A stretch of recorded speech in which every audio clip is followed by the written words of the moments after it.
मछली पर शिकंजा लगातार कसा जा रहा है। मछली परिवार पर भोपाल में शारिक मछली के कब्जे से सीमांकन में बहुत बड़ा खुलासा हुआ है।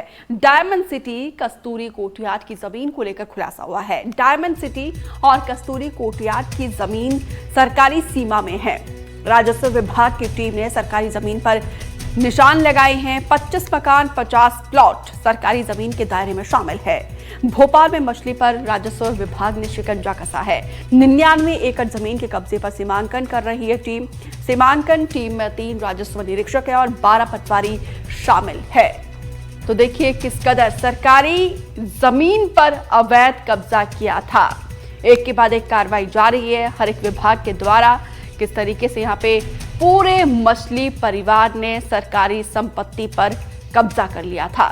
निहारिका शर्मा ज्यादा जानकारी के साथ लाइव जुड़ी हैं, जो लगातार जब से मछली परिवार की प्रॉपर्टी पर अवैध प्रॉपर्टी पर एक्शन हो रहा है तब से लगातार हर एक जानकारी निकिता जो है आप तक पहुंचाने की कोशिश कर रही है। निकिता, एक बार फिर से सीमांकन में बहुत बड़ा खुलासा हुआ है। डायमंड सिटी कस्तूरी कोर्टयार्ड जमीन में क्या क्या खुलासे हुए हैं, बताइए जरा। देखिए, बिल्कुल 99 एकड़ की ये ज़मीन है, सरकारी ज़मीन है। दरअसल कुछ दिन पहले ही हम देख रहे थे कि 7 ऐसी प्रॉपर्टी थी जो मछली परिवार की इलीगल प्रॉपर्टी थी, जिस पर बुलडोज़र कार्रवाई हुई और वो कार्रवाइयाँ एक के बाद एक नए तथ्य मिलने के बाद हुई। यही कारण है कि अब एक और तथ्य मिला है कि जो मछली परिवार की ज़मीन कस्तूरी कोर्टयार्ड और साथ ही में डायमंड सिटी में स्थित है, उन ज़मीन पर भी अवैध कब्जा किया गया है। वो सरकार की ज़मीन है लीगली, लेकिन उस पर लीगल तौर पर कब्जा करके वहां पर एक कॉलोनी भी काट दी गई। और ये पूरी जमीन जो है ये पशुपालन विभाग के अंडर आती है। ऐसे में जब पशुपालन विभाग ने इस मामले में चिंता जताई, राजस्व विभाग ने इस मामले में चिंता जताई, तो उसके बाद राजस्व विभाग ने 20 ऐसे लोगों को नोटिस भेजा था जो मछली परिवार से संबंधित है, मछली परिवार के हैं, और ऐसे में उनका अवैध कब्जा इस पूरी जमीन पर होने की संभावनाएं जताई जा रही थी।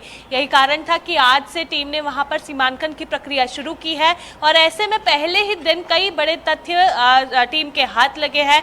आज की ही बात करें तो 25 मकान और 50 प्लॉट ऐसे हैं जो नब्ती के दायरे में आए हैं और कहीं ना कहीं ये इलीगल पाए हुए हैं।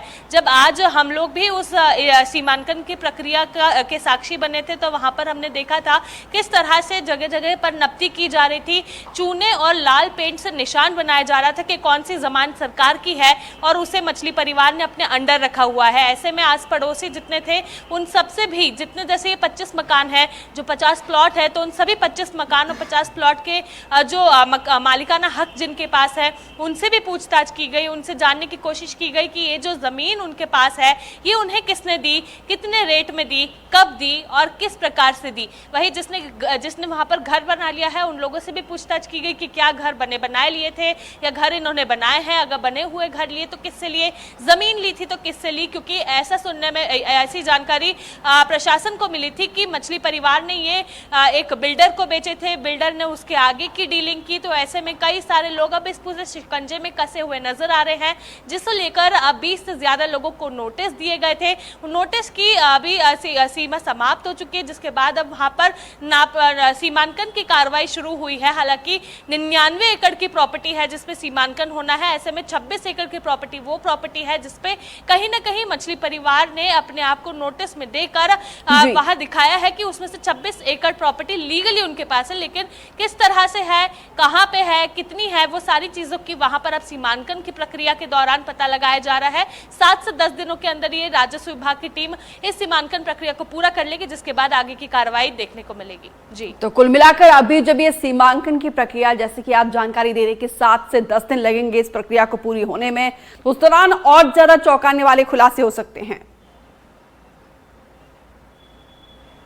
बिल्कुल आप सही कह रहे हैं। देखिए, जब पहली प्रॉपर्टी पकड़ी थी उस वक्त भी किसी ने ये नहीं सोचा था कि इतनी बड़ी प्रॉपर्टीज पर इस तरह से इन्होंने इलीगली उसे अपने अंडर कर रखा होगा। क्योंकि अभी लेटेस्ट हमने जो देखा था 7वीं प्रॉपर्टी को जब जमींदोज किया था, 1500 से ज़्यादा 15,000 से ज़्यादा स्क्वायर फीट पर बनाया हुआ था। 25 करोड़ की प्रॉपर्टी थी और ऐसे में उसे भी जमींदोज किया था। उससे पहले भी जितनी 6 प्रॉपर्टीज जमींदोज की थी वो सारी सरकारी जमीन की प्रॉपर्टीज थी, से इलीगली इन्होंने अपने अंडर रखकर इस तरह की कार्रवाइयां, इस तरह के वहां पर आलीशान महल, कोठियां और दुकानें तान दी थी। यही कारण है कि पशुपालन विभाग ने भी जब इस सारी चीजों पर नजर दिया तो पता चला कि इस तरह के अवैध कब्जे वहां पर है, जिस पर आगे की कार्रवाई की जा रही है। बहुत बहुत शुक्रिया निहारिका विस्तार से जानकारी देने के लिए।